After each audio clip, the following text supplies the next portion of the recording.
দীর্ঘ 15 বছর অনেক সংবাদ মাধ্যম ফ্যাসিবাদের লেজুর ভিত্তি করেছে বলে মন্তব্য করেছেন গণমাধ্যম সংস্কার কমিশনের প্রধান কামাল আহমেদ। চট্টগ্রাম জেলা প্রশাসক কার্যালয়ে বিভাগের সাংবাদিকদের সাথে সংস্কার বিষয়ে মতবিনিময়ে তিনি এই মন্তব্য করেন। কামাল আহমেদ বলেন, সাংবাদিকরা এখনই দুই ভাগে ভাগ হয়েছে, এক ভাগ সাংবাদিক দল, আরেক ভাগ সাংবাদিক লীগ, যা কোনোভাবেই কাম্য নয়। দলীয় প্রভাবের কারণে সাংবাদিকতা অনেক ক্ষেত্রে বিশ্বাসযোগ্যতা হারিয়েছে উল্লেখ করে কমিশন প্রধান বলেন, গণমাধ্যমকে স্বাধীন, শক্তিশালী ও বস্তুনিষ্ঠ করতে কাজ করছে সংস্কার কমিশন।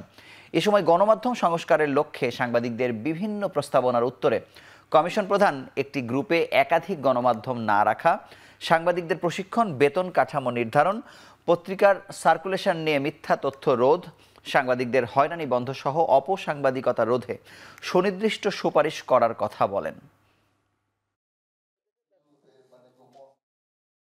বাংলাদেশ সাংবাদিক লীগ আর একটা হচ্ছে বাংলাদেশ সাংবাদিক দল।